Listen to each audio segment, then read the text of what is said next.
Il y a des verres, il y a des... Ça sent le repas improvisé ou même préparé. Oh, mais il y a un homme en face de moi, dites donc. Alors, bonjour, bonsoir même. Nous sommes dans les prémices d'un dîner. Et je suis face à Olivier. Absolument. Bonsoir. Olivier, absolument de son nom de famille. Non, Olivier Cros. Oui, absolument. Olivier Cros. Alors, cet homme a eu une idée saugrenue de m'interviewer il y a de ça 1 an maintenant, à peu près. Ouais, c'est ça, ouais, tout à fait. Et je me suis retrouvé dans le journal de La Source. Oui. Et je me suis retrouvé sur le blog aussi. Oui, absolument. Sur le blog qui s'appelle L'Écho de la Source, donc. Ce qui est logique. Voilà.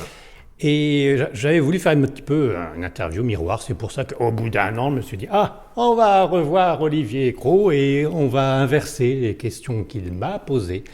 Eh bien, je vais les lui poser. Et cette fois-ci, on le voit parce que c'était une interview audio. Hein. Oui, tout à fait, ouais. Ouais. Mais néanmoins, avant de se lancer, car j'ai tout noté. Quoi de neuf, Olivier?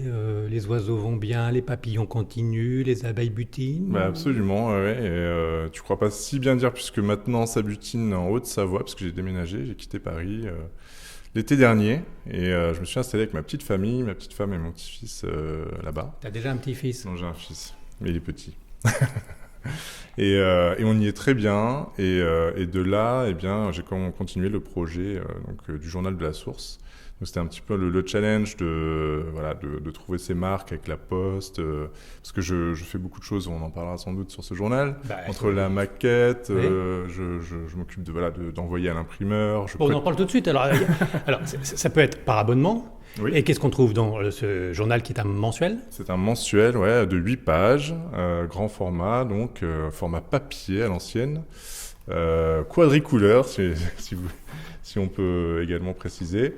Et on y trouve tout ce qui nous passionne sur la spiritualité avec différentes thématiques, donc des plus scientifiques, avec une page consacrée aux sciences noétiques, à la philosophie, à la physique quantique, ces choses-là, aux choses les plus occultes, les plus mystérieuses. On a une page occultisme, esprit de la nature, art divinatoire.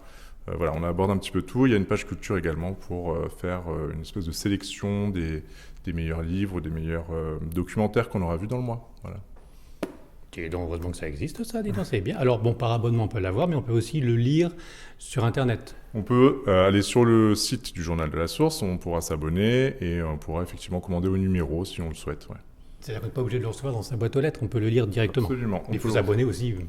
Le mieux, alors ça a été pensé pour pouvoir justement l'avoir entre les mains, parce que moi je l'ai imaginé comme un moment qu'on passait, où on s'arrêtait un petit peu de regarder ses écrans, on se pose chez soi tranquillement, et on découvre des textes d'auteurs sublimes, qui sont ou incarnés ou plus de ce monde d'ailleurs, il y a vraiment les deux. Et c'est un moment agréable qu'on passe. Après, il y a des gens qui préfèrent l'avoir sur support numérique, évidemment, ils peuvent l'avoir. Le choix de certains textes, voire d'interviews, parce que j'en ai retrouvé une qui vient d'Élévation. Ouais. C'est le rédac-chef qui décide. T'es tout seul? Vous êtes nombreux? Tout seul pour l'instant. Sur la rédaction, le comité de rédaction en quelque sorte, c'est moi. Et les auteurs avec qui je travaille, évidemment, qui me proposent tous les mois des articles originaux. On en discute très vite, mais souvent on tombe d'accord. L'intérêt, il faut qu'on se mette d'accord sur le fait que ce soit forcément intéressant pour le lecteur, abordable, accessible. Et tout azimut. Et tout azimut. Parce que ça va jusqu'à l'horoscope. Oui, le taroscope de Rachel Burzoni, qui intervient tous les mois depuis le lancement quasiment. Alors, on y va sur l'interview miroir. Donc, je repose les questions que Olivier m'avait posées. Parce que, j'aimerais en savoir plus sur cette personne étrange et mystérieuse qui se jette à corps perdu dans l'ésotérisme, le paranormal et l'irrationnel, voire la spiritualité. La première question que tu m'avais posée, Olivier, c'était qui êtes-vous dans cette incarnation? Voilà. Alors, je te la retourne. Et oui, je comprends. Mais c'est très... Ouais. Bon, je vais jouer le jeu. Donc, tiens. Oui, c'était pas prévu que je réponde à ces questions à la base, je préfère le préciser. Donc, qui je suis dans cette incarnation? Je crois, a priori, être un homme, un papa et un éditeur. qui a à cœur voilà, de partager les plus belles choses qu'on peut trouver sur cette terre et qui puissent se lire. Sous-entendu, on y reviendra parce que tu avais posé 10 questions, puis après on avait papoté, donc on va faire la même chose. Sous-entendu, qui dit incarnation dit réincarnation ? Alors moi, à ce stade, je pense effectivement, tout comme la lignée Kardec et les spirites qui m'ont beaucoup intéressé et qui m'ont beaucoup appris aussi, que voilà, notre âme serait dans un processus de réincarnation. Je n'en ai aucune preuve, je n'en ai aucune certitude. Je tiens à préciser que je suis, comme beaucoup de lecteurs, toujours en recherche, en attente de validation. Ton intuition. Mon intuition me dit que c'est possible, mais comme il est possible que ce soit la dernière aussi, et que ensuite la dernière, mais qu'il y en avait eu avant. Honnêtement, je ne saurais pas dire exactement. Voilà, je préfère dire que j'en sais rien. Donc, tu es au niveau de la croyance sur la réincarnation. Voilà, c'est ça. Je crois qu'on se réincarne et qu'on progresse et qu'on est là pour justement apporter quelque chose et progresser soi-même et peut-être balayer ou rembourser quelques dettes qu'on pourrait avoir. Voilà, c'est ça. Bon. Et ça te fait plaisir parce que ça remonte le moral de se dire on ne peut pas tout faire dans une vie. Ben non, c'est pas exactement ça. Mais non, j'espère avoir remboursé tous mes karmas, si on peut dire ça comme ça. Et pouvoir aller plus haut. Et c'est ça, on peut toujours aller plus haut, je pense. Il y a intérêt à choper la spirale ascendante. Exactement. Alors là, la deuxième question que tu m'avais posée, c'est dans la continuité, c'est sur une échelle spirituelle et imaginaire, allant de 0, style Nietzsche, jusqu'à... C'était quoi ? Jusqu'à 100. Ouais, dis donc, étant Jésus pour 100. 100% Jésus.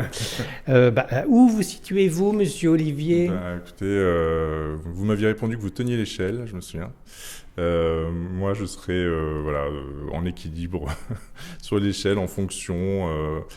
Je pense que plus on avance dans la spiritualité, et puis plus on se sent petit par rapport à elle aussi. Donc, on n'est pas si...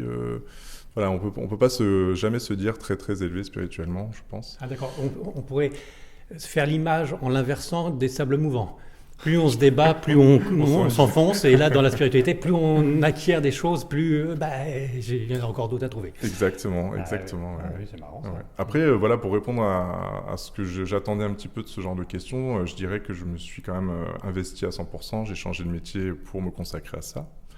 Enfin, Olivier, tu gagnais plein d'argent, tout allait bien et d'un seul coup, patatras, il tombe dans l'ésotérisme, à se ruiner, à faire des éditions. Mais pourquoi ? Qu'est-ce qui s'est passé ? Il y a eu un déclic Mais il y a eu plusieurs choses. Je pense que, comme dans toute vie, il y a des événements. Et puis, un des événements qui a un petit peu déclenché les choses, c'est la naissance de mon fils. Alors, ce qui est drôle d'ailleurs, parce que je discute beaucoup avec, évidemment, beaucoup de gens qui sont dans ce domaine de la spiritualité, qui disent que souvent, ce sont des traumas, de la douleur. Le départ d'un être cher. Exactement. Et c'est vrai. La douleur, les épreuves font partie du processus également qui permettent de s'ouvrir aussi parfois à la spiritualité. Mais dans mon cas particulier, voilà, le grand déclencheur, ça a été la naissance de mon fils et l'irruption d'un nouvel amour dans ma vie. Voilà. Et ça, je tiens à le dire, c'est possible aussi. Et ça éveille. Ça peut ouvrir aussi à un autre type d'amour. Peut-être qu'on avait un peu oublié ou qui sommeillait. Et peut-être que être père, peut-être raisonner avec l'amour du père, je ne sais pas. Comme il est touchant ce jeune papa. Comment s'appelle le fils ? Magnus. Magnus, qui ça se trouve, va savoir. Dans 50 ans, va tomber sur cette interview sur un vieux YouTube qui se promenait par là et qui va entendre son papa dire autant d'amour sur son fils. Ah bah oui, j'en serais très heureux. Et ça se trouve, Magnus a fait 15 enfants aussi. Et ça, c'est un petit peu gênant quand on croit à la réincarnation, parce que finalement, alors ton fils n'est plus ton fils. Et oui, c'est vrai. L'amour que tu as pour cet enfant, finalement, se retrouverait pour un autre amour avec une belle-mère dans une autre vie. Mais enfin, c'est pas pareil quand même.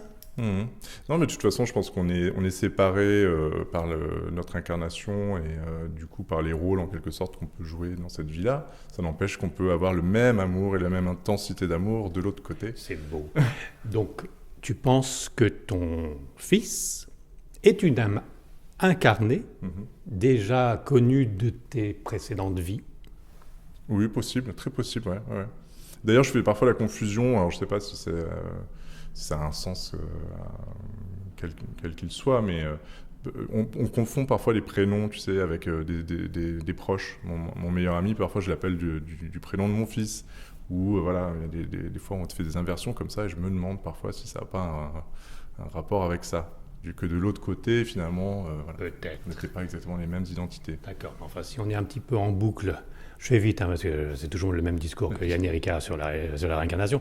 Mais si on est un peu en boucle, toujours à se réincarner entre familles, bon, attention à l'atavisme aussi. Non, personne n'a dit que ce serait en boucle dans les mêmes familles. Bah, vous vous connaissiez déjà dans des vies antérieures, donc c'est un peu la même famille.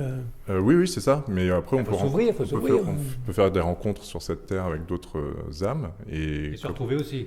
Oui, ou bien il y a des âmes qui peuvent décider de s'incarner dans des familles qui ne connaissaient pas avant pour apporter quelque chose. Bon, on peut imaginer beaucoup de choses. Hein. Ça. Et puis finalement, de l'autre côté, on est tous une grande famille, finalement. Hein. Normalement, on est censé être unis et plus on monte et moins on est unique, finalement, quelque part. Alors, t'as pas trop répondu si t'étais à 100 ou à 0 Non, je sais pas, peut-être à mi-chemin, parce que j'ai quand même fait un petit peu de chemin et je m'y consacre, comme je disais, voilà, maintenant professionnellement.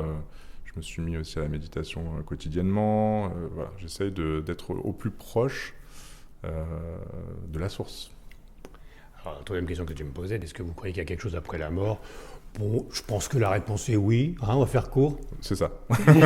Là-dessus, je pense qu'on en est assez sûr maintenant. Et tu en es sûr encore au niveau croyance, parce que croire, c'est pas savoir, ou tu as des preuves?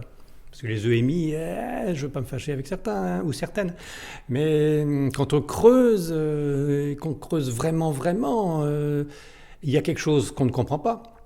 Certes, qui est indéniable, au moins la conscience qui va ailleurs, mais de là à dire que la vie continue après la mort, c'est pas parce que tu as vu le chirurgien en train de parler à l'infirmière et que tu es revenu vivant sur cette terre que ça prouve vraiment que tu risques de continuer de vivre après la mort. Oui, c'est sûr. Après, en ce qui me concerne, les expériences que j'ai pu avoir qui étaient de l'ordre de sortir du corps, ou je ne saurais pas comment nommer ça, mais c'est un peu comme une expérience de mort imminente sans la composante mort imminente, m'ont fait réaliser que la conscience, effectivement, pouvait se délocaliser et que ça donne vraiment cette impression de mourir. Donc c'est qu'une impression, effectivement, mais le fait qu'on soit pleinement conscient, voire conscient à 110-120%, donne quand même cette impression qu'on n'est pas en train de rêver, qu'on n'est pas en train d'halluciner, qu'on est simplement en train de se déplacer hors de son corps, quoi. Dans une autre dimension. Dans une autre dimension. Oui, on peut halluciner dans une autre dimension aussi. Oui, mais est-ce qu'on n'aurait pas quand même ce sentiment? On a tous plus ou moins voilà, halluciné un jour ou l'autre, la grippe. Non, moi jamais. Même pas. Bon, alors je vous le dis, on voit la différence quand même. On voit la différence, oui. Il y a différents degrés aussi. Bon, c'est pas la preuve ultime pour dire que ça continue après la mort. Absolument. Non, on n'aura jamais la preuve ultime. Bien entendu, enfin, on y arrivera bien. Qu'est-ce que c'était que cette quatrième question? Alors, est-ce qu'on est seul sur Terre et dans l'univers? Mais Olivier, je me pose encore la question. En tout cas, pour ce qui est des théories sur des êtres vivant dans l'intra-terre ou sur la face cachée de la Lune, ces choses-là, je reste encore, à vrai dire, sans réponse à ces questions-là. C'est pas quelque chose qui me touche particulièrement. J'en ai même peut-être légèrement peur. Je n'ai pas forcément envie de savoir outre mesure s'il y a des espèces plus développées que nous qui nous surveillent ou qui peuvent parfois abducter des gens. Enfin, tous ces trucs-là, c'est pas forcément ce qui m'intéresse le plus. Moi, j'aime bien étudier ça d'un point de vue spirituel parce qu'il y a beaucoup de témoignages de gens qui rapportent une forme de spiritualité dans ces êtres qui peuvent venir d'autres planètes ou bien de l'intra-terre, etc.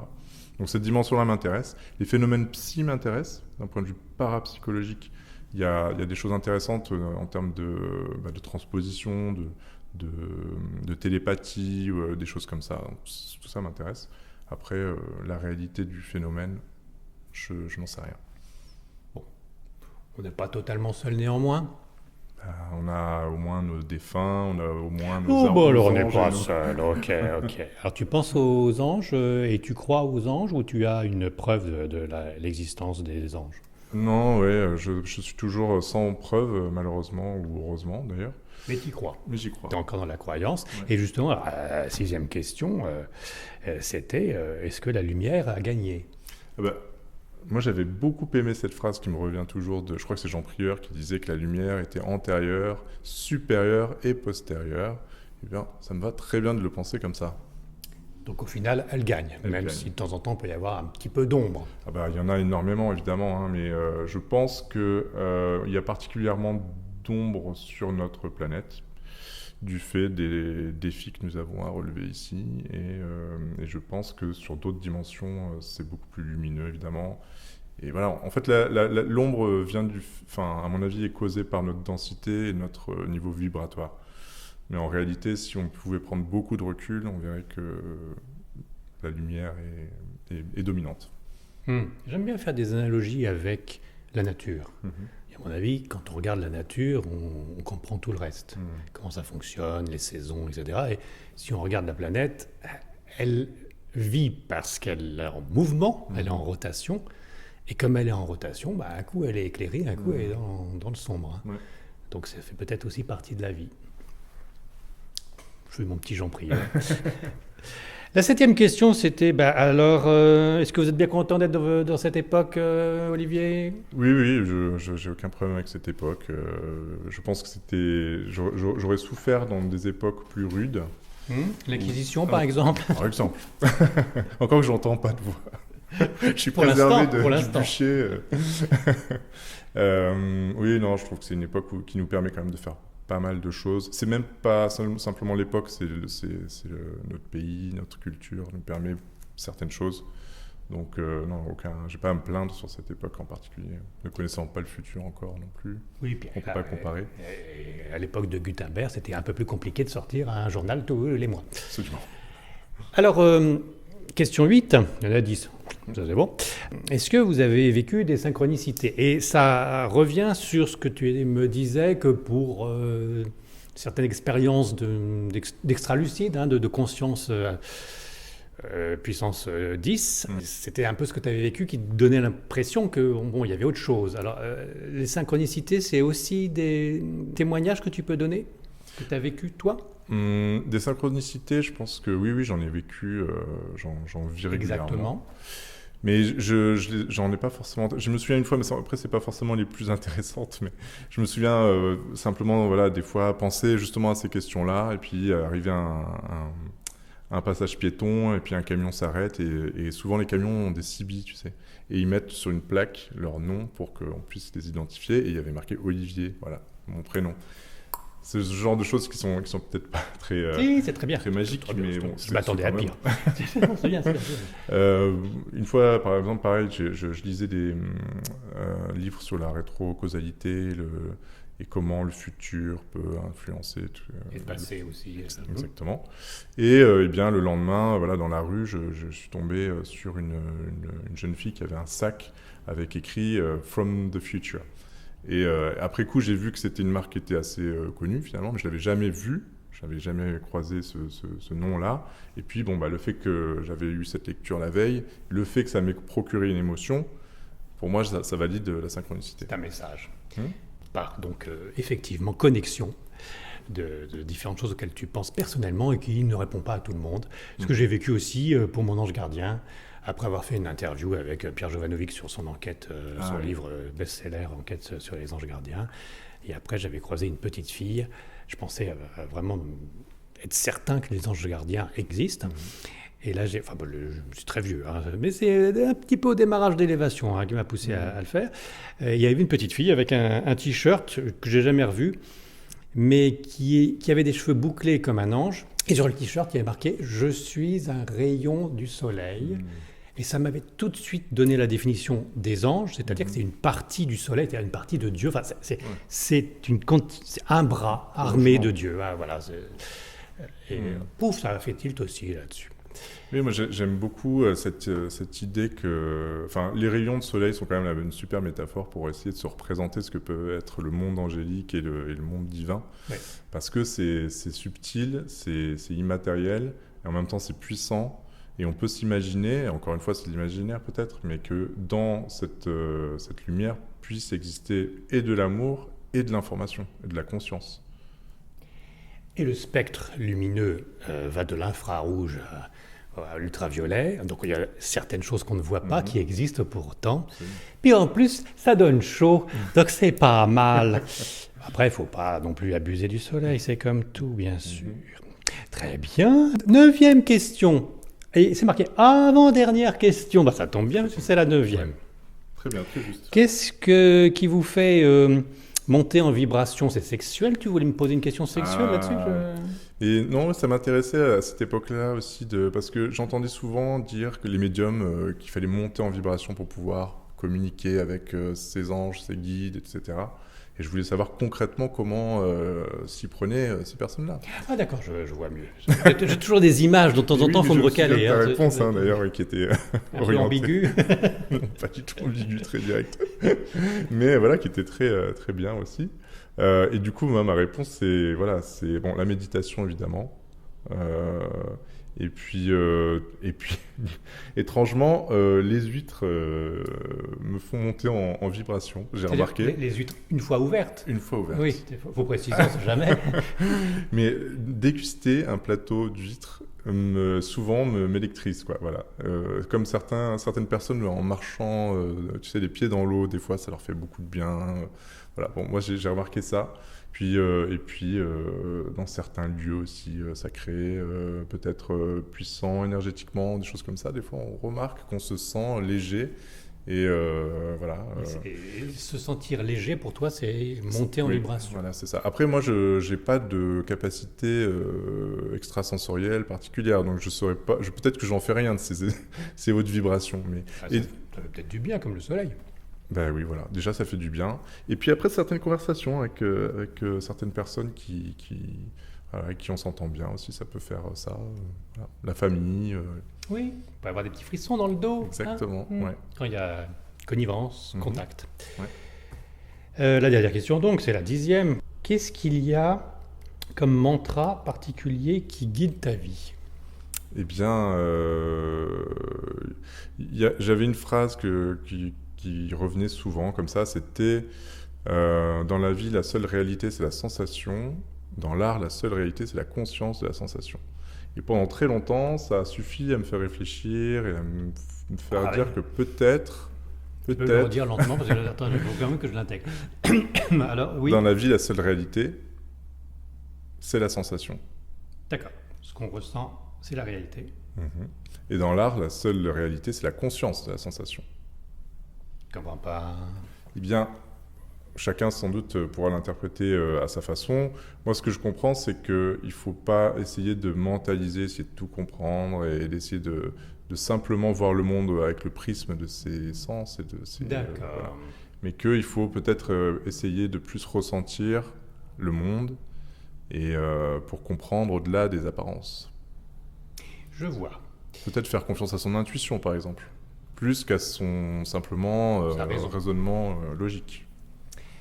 Et d'ailleurs, ça me fait penser à une discussion que j'ai eue avec une directrice d'information qui voulait surtout pas entendre parler de quoi que ce soit d'élévation, ésotérisme, irrationnel, paranormal, etc. Parce que les faits, rien que les faits, les infos, rien que les infos. Mais je lui ai quand même fait comprendre que c'est bien beau d'être axé sur la réalité, sur ce qui est raisonnable, compréhensible, mais c'est quand même une honte de ne pas jeter un coup d'œil et de ne pas garder en mémoire certains faits qui sont totalement irrationnels, et parce que donc on ne peut pas le raisonner, on l'oublie, ça n'existe pas et on se le cache. Il faut quand même assumer et se dire, il y a des choses qu'on ne comprend pas, et ce n'est pas parce qu'on ne les comprend pas et que c'est irrationnel qu'on ne peut pas les raisonner, que ça ne rentre pas dans notre case de cerveau. que ça n'existe pas. Et ça, malheureusement, on est encore dans ce mode scientifique où si on ne comprend pas, si ça ne rentre pas dans la raison, on n'en parle pas. Dommage, on rate des choses. Complètement. Et c'est anti-scientifique finalement. Et oui. Et d'ailleurs, on en parle beaucoup en ce moment. Enfin, dans les recherches que je fais, je me retrouve souvent sur les sites anglais parce que les Anglais sont très attachés au courant post-matérialiste. Il y a Mario Beauregard en France également qui est dans cette mouvance-là. En France, j'espère que ça vient. Oui. Et c'est tant mieux parce que pour moi, c'est vraiment scientifique. Après, oui. ça marche pas, mais au moins on a cherché, quoi. C'est scientifique et honnête. On Ouais. va jusqu'au bout des choses, même si on ne les comprend pas. Alors, c'est bientôt la fin de l'entretien déjà. Mon Dieu, comme le temps passe. Ah, Olivier Cros, j'ai noté que 2-3 petites choses aussi, parce qu'après on était parti en vrille, enfin moi personnellement, j'étais parti en vrille. Sur ton insistance, ça me demandait des choses et des machins et des bidules ésotériques. Alors, je te retourne la question aussi que dans la continuation tu me posais. Tu avais une question sur la genèse d'élévation. Alors, je retourne la faire. Quelle est la genèse de la source? Enfin, du journal de la source. La genèse de la source, ce serait difficile à dire, mais le journal, oui. C'est le déclic de l'enfant? Oui, il y a eu ça, qui est venu avec un déclic ou en tout cas un besoin d'accorder mon travail avec mes valeurs. Et la recherche spirituelle, c'est l'enfant? Ou il y a autre chose? En fait, il y a eu quand même 10 ans avant, voire un petit peu plus, cette expérience que j'avais eue un petit peu mystique comme ça, c'est ce que j'appelle un peu mon expérience de EMI en fait, mais qui était simplement en étant allongé chez moi, en train de lire un livre où j'ai aperçu s'imposer un petit peu devant mon champ visuel de la lumière, comme on peut l'entendre dans les récits de EMI justement, une lumière très dorée, très puissante, très réconfortante, pleine d'amour et également donc de conscience, puisque il y a eu de l'information qui est venue en quelques secondes, hein, ça n'a pas duré très longtemps. Et cette information disait qu'en gros, on était tous la même chose au fond. Donc je l'ai compris comme, voilà, on est tous des âmes en fait. Et que notre enveloppe physique finalement nous différencie, mais un petit peu plus que de raison, ou en tout cas un petit peu plus que ce qui sera le cas plus tard. Et que j'ai toujours su ça. En fait, c'était vraiment un sentiment de remémoration d'un état que j'avais toujours connu et que j'avais oublié pendant plus de 30 ans à l'époque. Et donc voilà, c'était un événement important qui a marqué un avant, un après dans ma vie, et dont je ne savais pas quoi faire parce qu'à l'époque je n'étais pas du tout dans la spiritualité. Donc je l'ai gardé 10 ans comme ça en me disant mais qu'est-ce que c'était que ce truc? Donc j'ai fait des petites recherches à droite à gauche mais sans plus. Et puis là, à la naissance de mon fils, effectivement... là, il était temps de s'y mettre. Il était temps de s'y mettre, voilà. Donc c'est arrivé à quel âge cette illumination? Je crois que j'avais 30 ans, il me semble. Et tu n'avais rien pris de spécial avant? Non. J'étais tranquillement en train de lire chez moi allongé, j'étais détendu, peut-être que ça a joué. Ça parlait aussi, effectivement, c'était un livre de philo qui parlait un peu de l'âme humaine, hein, tout simplement. Oui, ça peut influer. Peut-être. Mais alors, l'expérience en elle-même, elle était extraordinaire et je ne l'ai plus jamais revécue. Je ne pense pas qu'on puisse la provoquer. C'est spontané. Exactement. Et souvent, quand c'est spontané, c'est que c'est spirituel. Sans doute. Y compris pour le spiritisme. Ah oui. Un message d'un défunt spontané, ça, on est pratiquement sûr que c'est bon. Un message d'un défunt parce qu'on n'a pas arrêté de sonner ou de faire du Ouija, etc. Alors, il y a quelque chose c'était une des questions que tu m'as dit au fur et à mesure de notre conversation, parce que l'interview se termine, je ne sais pas si je vous l'ai dit, mais d'ici peu, ça se termine. Est-ce qu'il y a quelque chose, maintenant, aujourd'hui, qui passe toujours pas et que tu ne comprends toujours pas? Ah oui, beaucoup de choses. Tu ne comprends rien, oui. mon pauvre garçon. En vrai. Oui, non, je reste quand même, n'ayant pas comme je disais, de capacité particulière qui pourrait me donner des certitudes, je reste toujours avec une réserve et je pense qu'elle est saine et que beaucoup de gens la partagent, notamment nos lecteurs. Il vaut mieux s'en tenir à ce qu'on vraiment on a vécu et éventuellement, voilà, ses croyances. Mais non, il y a beaucoup de choses Beaucoup de choses que tu ne comprends pas. que je ne comprends pas. Alors, ta démarche, elle est journalistique ou empirique? Ou les deux, mon capitaine? J'en profite pour rappeler que sur Élévation, je ne suis pas journaliste, je ne vérifie pas les infos, je transmets, c'est tout, vous en faites ce que vous voulez. Et moi aussi, je prends ce que je veux au fur et à mesure que je rencontre des personnes aussi passionnantes qu'Olivier, ou moins par moment aussi. Mais là, tu fais à peu près la même chose que moi sur un autre support. Je me suis beaucoup inspiré de ce que tu as fait. Mais tu as entièrement raison. Mais alors là, c'était quoi? Toi aussi, tu te bases sur toi-même et sur tes expériences personnelles, et puis après, tu veux pas trop te mentir et tu fais attention. Ou tu es droit dans tes bottes, je vérifie les sources, si on m'a dit ça avant de le diffuser, je vérifie que cette personne est vraiment comme il dit, etc. Oui, alors pour le journal, j'ai plus une démarche journalistique où évidemment je fais attention. Je me repose aussi sur les auteurs parce que je pars du principe que les auteurs aussi ont leur voix et qu'on n'est pas forcément d'accord avec les auteurs aussi. Donc comme mon édito ne représente pas la pensée des auteurs, les articles des auteurs ne reflètent pas forcément ce que je pense. Après, je fais beaucoup de choses, il est vrai, par connexion, par sensation aussi. Je repère les choses qui me parlent et celles qui me parlent moins. Donc c'est là où on n'est pas du tout dans le journalisme. On n'est pas dans un... Tu veux dire quand tu choisis des sujets? Quand je choisis des sujets, oui, parce qu'évidemment, on voit passer beaucoup de choses et des choses parfois pas toujours très sensées. Donc il faut faire la part des choses, c'est un petit peu mon rôle. Donc après je demande à chacun de garder son discernement, de voir, de prendre ce qu'il y a à prendre et de laisser ce qui ne résonne pas avec eux, comme on dit aujourd'hui. Et je ne peux pas faire beaucoup plus. Après sur le blog, donc l'écho de la source, où je publie tous les jours des articles gratuitement, et bien là je me permets d'être plus dans l'empirisme où je vais expliquer ce que j'ai fait, la conférence que j'ai vue, ma tentative de sortir du corps en suivant certaines techniques, des choses comme ça. Et là c'est plus, je raconte, c'est plus le principe du blog finalement, je raconte un peu mes expériences personnelles. D'accord, Olivier. Je vais t'étonner, mais c'est la fin de l'interview. Ah bon? Je ne l'ai pas vu venir. Et comme tu as cité déjà Jean Prieur, moi je me souviin que, il a écrit beaucoup de livres spirituels avec recherche, des messages de personnes défuntes qui expliquaient ce qui se passait de l'autre côté.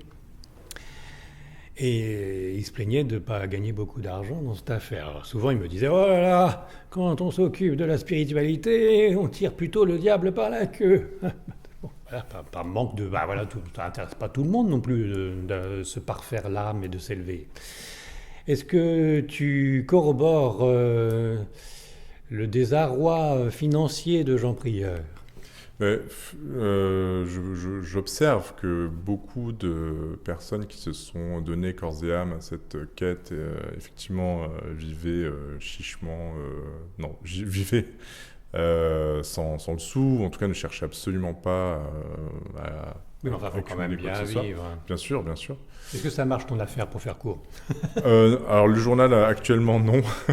C'est pas du tout quelque chose que j'ai lancé pour devenir un mania de la presse. En revanche, j'ai trouvé une solution parce que le journal n'est pas subventionné.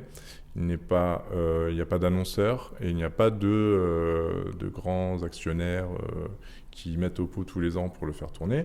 Donc, je me suis associé avec une société en Suisse avec qui on va développer des ateliers, des formations, des choses comme ça qui vont permettre de trouver un équilibre économique pour la pérennité de ce journal qui mérite d'être diffusé largement. Mais c'est vrai qu'un journal comme ça, papier, aujourd'hui, ce serait quasiment impossible. Ou alors, il faudrait qu'il y ait une page sur deux qui soit consacrée à de la publicité, comme c'est le modèle actuel.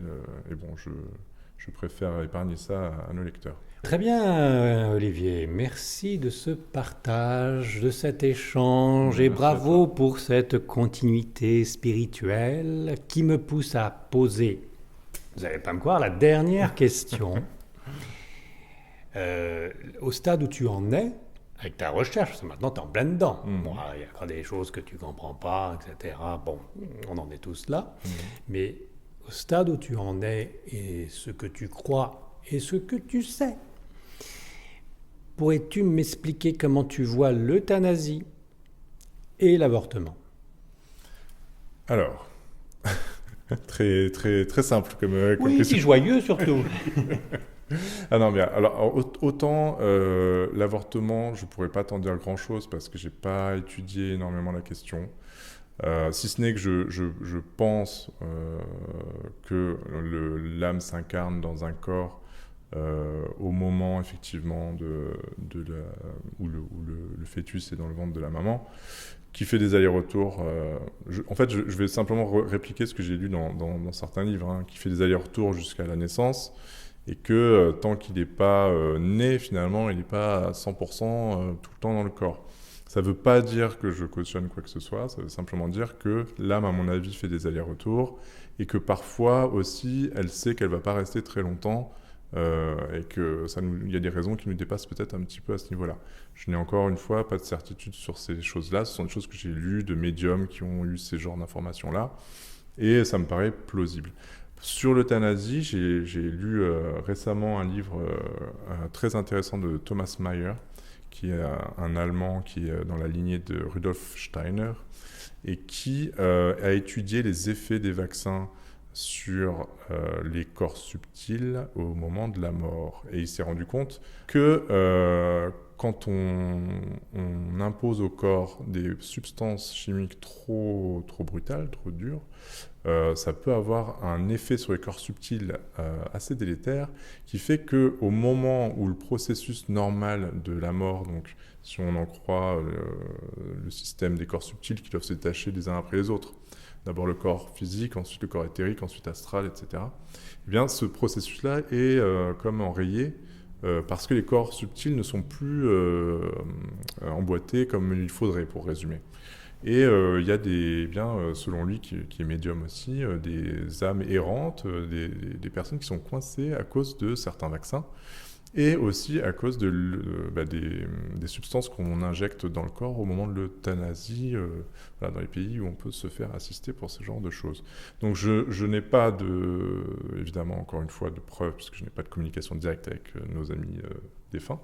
En revanche, je trouve que c'est un sujet extrêmement important qu'il faudrait investiguer, parce que moi, si tu me posais la question d'un point de vue non spirituel, je te dirais, j'aime beaucoup l'idée que les gens soient libres de leur corps, voilà, parce qu'il y a des gens qui vivent des souffrances terribles à la fin, et que c'est tout à fait compréhensible.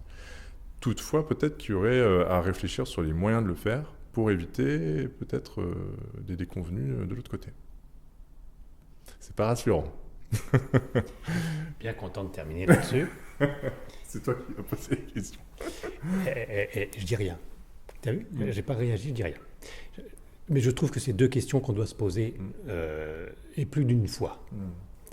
Est-ce qu'on est d'accord ou pas ? Et à la place de cette pauvre fille qui s'est fait violer, qu'est-ce qu'on doit décider ? Ou à la place de cette pauvre dame qui est en train de souffrir sur son lit de mort, mais attendu que dans 4 ans, est-ce que... C'est à se poser comme question. Amusez-vous bien donc, merci de nous avoir suivis jusqu'au bout. et franche rigolade à tous. Merci Olivier. Avec plaisir. À la prochaine fois.